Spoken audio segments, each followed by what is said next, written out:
विघ्नेश्वराय वरदाय सुरप्रियाय लंबोदराय सकलाय जगद्धिताय नागाननाय श्रुतियज्ञ विभूषिताय गौरीसुताय गणनाथ नमो नमस्ते।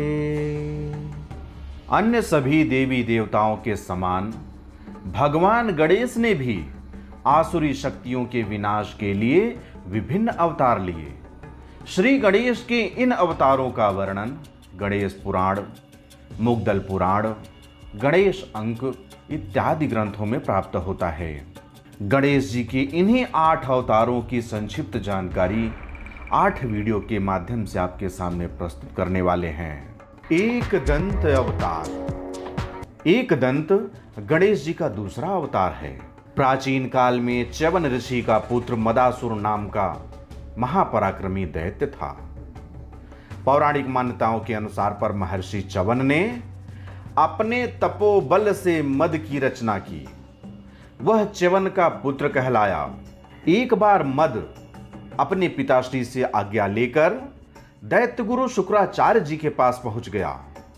उसने शुक्राचार्य जी के सामने संपूर्ण ब्रह्मांड का स्वामी बनने की इच्छा प्रकट की। शुक्राचार्य ने मदासुर को अपना शिष्य बना लिया। शुक्राचार्य ने उसे सभी प्रकार की विद्याओं में निपुण बनाया। अधिक शक्तियां अर्जित करने के उद्देश्य से मदासुर शुक्राचार्य जी से आज्ञा प्राप्त करके वन की ओर प्रस्थान कर गया। वन में जाकर उसने कई वर्षों तक वहां तपस्या की। तपस्या काल में मदासुर के शरीर पर चींटियों और दीमकों ने बांबियां बना ली। उसके चारों ओर घास और जंगल उग गया। उसकी कठिन तपस्या देखकर माता आदिशक्ति प्रसन्न हो गईं। उसकी तपस्या से प्रसन्न होकर आदिशक्ति ने उसे पूरे ब्रह्मांड का राजा होने का वर दे दिया। साथ ही निरोगी रहने का भी वर दिया। माता आदिशक्ति से मिले इस वरदान के कारण उसने पूरे ब्रह्मांड पर अपना आधिपत्य स्थापित कर लिया। उसके बाद उसने देवताओं को भी पराजित किया। स्वर्ग पर भी उसने अधिकार जमा लिया।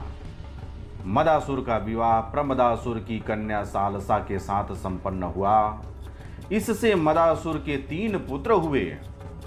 मदासुर इतना शक्तिशाली हो चुका था कि उसने भगवान शिव को भी पराजित कर दिया। सभी तरफ असुरों का शासन था और धर्म कर्म समाप्त हो गया। सारे देवता उससे प्रताड़ित रहने लगे। इस समस्या से मुक्ति प्राप्त करने हेतु समस्त देवगण एक साथ मिलकर सनत कुमार के पास गए। उन्होंने सनत कुमार से असुर का विनाश करने का उपाय पूछा। तब सनत कुमार ने सभी देवताओं से गणेश जी की उपासना करने की बात कही। सनत कुमार के आदेशानुसार सभी देवगणों ने गणेश जी की 100 वर्षों तक कठिन उपासना एवं तपस्या की। इसके उपरांत ही भगवान गणेश मूषक पर सवार होकर भगवान एक दंत के रूप में प्रकट हुए। प्रेम से बोलिए एक दंत भगवान की जय। एक दंत भगवान की 4 भुजाएं थीं। एक दांत था, पेट बड़ा था और उनका सिर हाथी के समान था। उनके हाथ में पाश, परशु और खिला हुआ कमल था। सभी देवताओं ने उनकी पूजा की। उसके बाद मदासुर के प्रकोप से मुक्ति दिलाने का अनुरोध किया। एक दंत ने उन्हें मनोरथ का आशीर्वाद प्रदान किया और दूसरी तरफ नारद जी भी चुगली करने मदासुर के पास पहुंच गए और सारी बात बता दिए। मदासुर अत्यंत क्रोध में भरकर अपनी विशाल सेना के साथ एक दंत से युद्ध करने निकल पड़ा। भगवान एक दंत ने मदासुर को समझाया कि यदि तुम जीवित रहना चाहते हो तो देवताओं से द्वेष छोड़ दो और उनका राज्य भी उन्हें लौटा दो, अन्यथा मुझे तुम्हारा वध करना पड़ेगा। लेकिन मदासुर नहीं माना। उसने युद्ध भूमि पर एक दंत को ललकारा। जैसे ही मदासुर अपने धनुष पर बाण चढ़ाने लगा, तभी भगवान एकदंत का तीव्र परशु से लगा।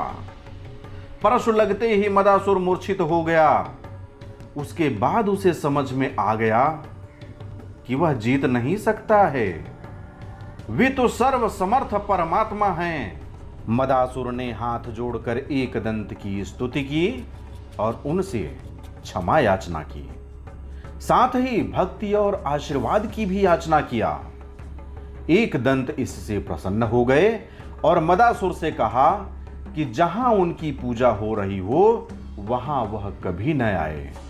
यह आदेश सुनने के बाद मदासुर सदा सदा के लिए पाताल लोक में चला गया और वहीं निवास करने लगा।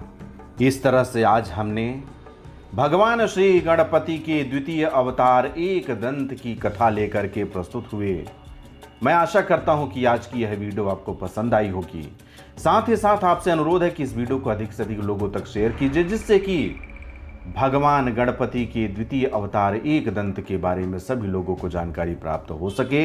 अब मुझे आज्ञा दीजिए, मिलते हैं अगले वीडियो पर भगवान गणपति के तृतीय अवतार महोदर अवतार की कथा लेकर के। तब तक के लिए जय हिंद, जय भारत, बम बम भोलेनाथ की जय। जय गणपति महाराज, जय जय गुरुदेव।